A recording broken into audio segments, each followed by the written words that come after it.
Biden's they're talking about potential conflict with Iran. We can't fight Iran. We don't have the forces to do that. We fought the Gulf War in 1991 by having friendly ports and airfields that we could bring our ships into and offload in an uncontested fashion and land and offload troops. How are we going to do that in a war with Iran? They're going to blow up every port, blow up every airfield. It means now we have to do a forcible entry into an Iranian port, Chabahar, Bandar Abbas. We don't have the force structure to do that. Iran has missiles that'll sink our ships before we get there.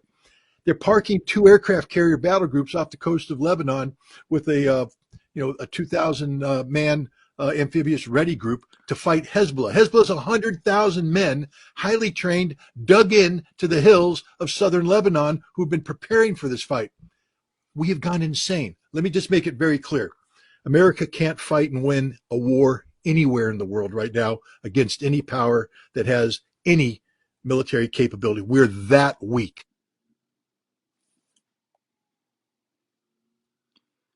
Shalom, Yashala. First and foremost, I'd like to give all praises, honor, and infinite glory to Yahweh, Ba'ashem, Yahushai, Ba'ashem, Kakadash.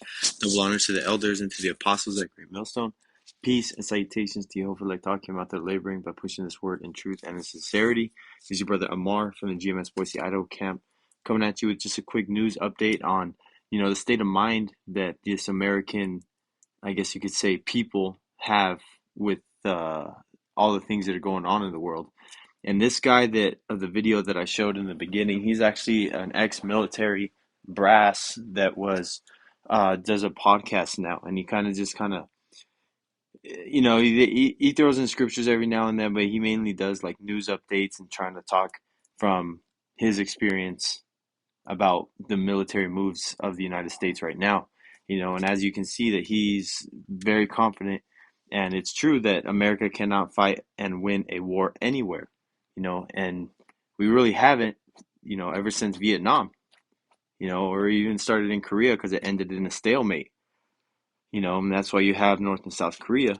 But now you have a different type of America. You're not going to get the type of good old boys that are ready to go fight and die for the fucking flag like you have today. You got a bunch of effeminate men, that are not going to sacrifice themselves for something that's greater, a greater good. And not saying that America is the greater good, but just showing you as an example that those American people don't have that same type of mind state, nor do they want to get in another world war. There's all those different posts that you see on the internet of them making fun of the Gen Z generation at draft day, with a bunch of earrings, colored purple, rainbow colored hair, painted nails, all these types of shit, man. You see the videos coming out of North Korea and different parts of Russia and stuff like that of them breaking bricks over their head and, with their fists and doing all types of intense training because, hey, man, they're going to be ready for this day. And the signs are showing more and more about these kings of the East getting prepared for this war because the main thing now is seeing if Iran is going to get involved in Israel. And we understand that one of the signs for the prophecy of the kings of the East making that, final step is this scripture right here. This is Revelation 16:12. And the sixth angel poured out his vial upon the great river Euphrates, and the water thereof was dried up, that the way of the kings of the East might be prepared. And what is that way? On their way to war. And you can even go to Google right here, Google, Euphrates River drying up, boom. And it's going to show you a bunch of articles, and this has been a developing story since the drought the last couple of years, that have been affecting these areas. Esau fucking with the weather, his weather manipulation, his harp and all that stuff. But as you can see, the Euphrates River is already, showing ancient sites that were there hundreds and thousands of years ago along the riverbanks, man.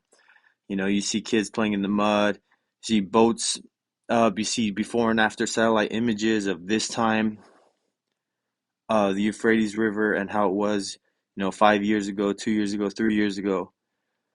But, as you can see, this is just all prophecy working together and something to keep an eye on because, hey, there's a lot of prophecy is like the elders and apostles say, popping like popcorn. There's prophecies happening here and there and everywhere, man.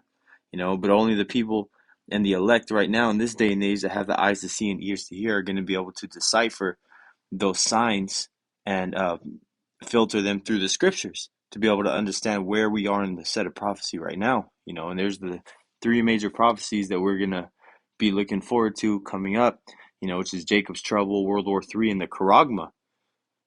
So there's a lot to go on, not to mention these famines, these FEMA quarantine zones, their false flag, fake alien invasion, everything in between.